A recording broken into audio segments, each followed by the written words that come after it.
You can do this.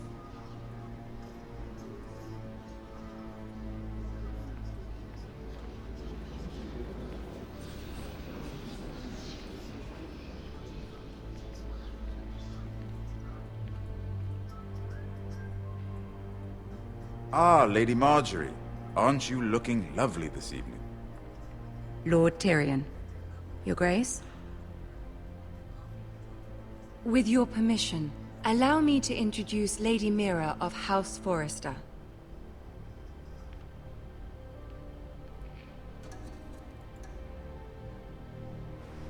Your Grace.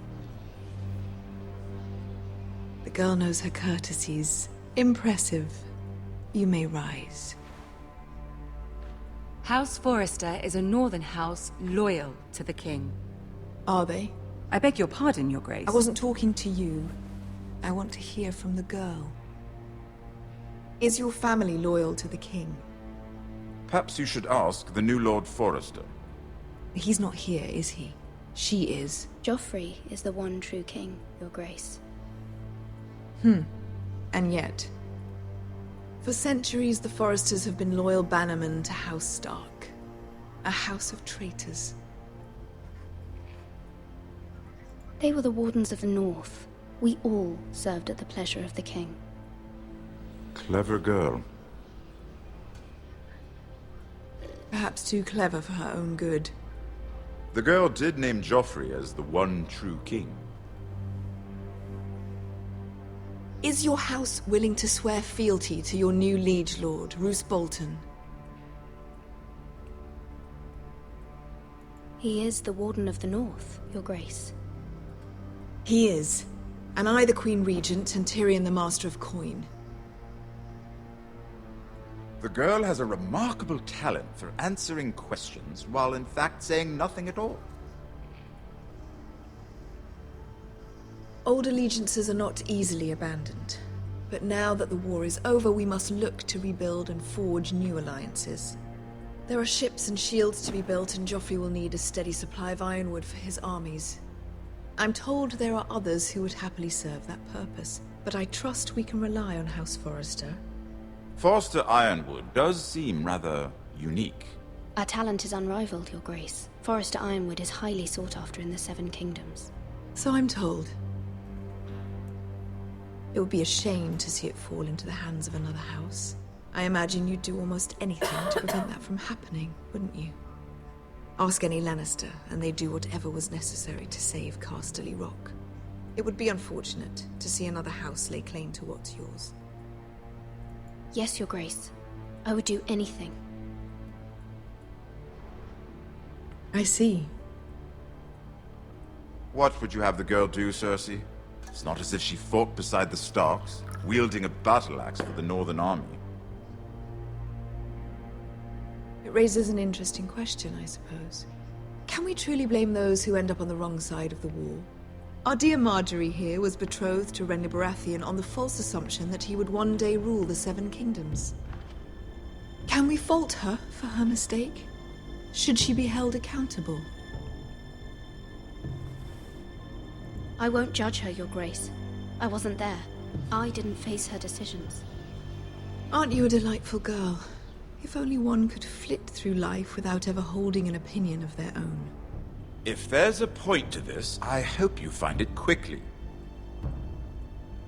Loyalty can be such a hard thing to define. This city alone is filled with all sorts of ambitious opportunists looking to reinvent themselves, pretending to be something they're not. Who knows what lurks within their hearts? You are a girl from the north, here in service to Lady Marjorie. One can only assume her interests are yours. Yet loyalty to a king, that must be absolute, beyond question. And if your loyalties were to become conflicted between your king and the very person whom you serve, what would you do then? I'm sure she would... Let the girl answer the question. Go on. My loyalties would never conflict, Your Grace. That's a coward's answer. I will not have my time wasted by a northern girl who thinks she can play games. Who do you choose? The king, of course. Well said. I was beginning to worry you didn't have your priorities straight. She is a threat to the crown, isn't she? The most dangerous handmaiden in all of King's Landing. My sense is this girl will say almost anything to get what she wants. Which is not very encouraging. I'd like a word with you, if I may.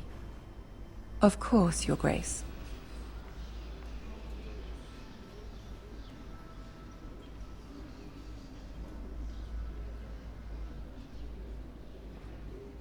I'll walk you out. This may come as a surprise, but I met your father once, at the tourney at Lannisport. Even then he didn't trust Roose Bolton. We only spoke briefly, but your father struck me as an honorable man. You have my condolences for his loss. These would be trying times for your family, even under the best of circumstances. Thank you, Lord Tyrion. That's very kind of you to say. That certainly took courage. To so publicly declare your loyalty to Joffrey for all to hear. Poor Lady Margaery was humiliated, although Cersei seemed quite pleased. It was quite the first impression.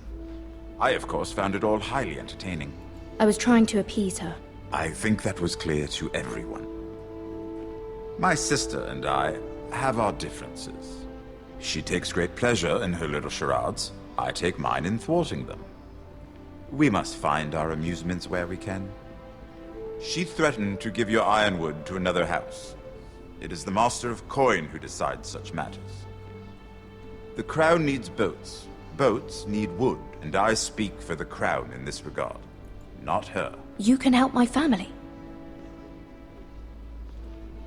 I suppose the Crown could be persuaded to secure ironwood from House Forrester. Lady Margaery might not look favorably on such an alliance, and it would infuriate Cersei. Although what would be amusing for me might prove rather dangerous for you and your house. Are you willing to risk that? It may be far too dangerous. It's a risk I'm willing to take, Lord Tyrion. Please. You are a brave girl, aren't you? I'll consider it. Now, if you'll excuse me, I promised Sansa I would join her for dinner tonight. 3 beautiful bottles of Dornish wine await my arrival. The mere thought of them makes me thirsty already. I hope we meet again. Nothing would make Cersei happier. Until then, be careful. This is not the North. King's Landing can be a nest of vipers to the uninitiated.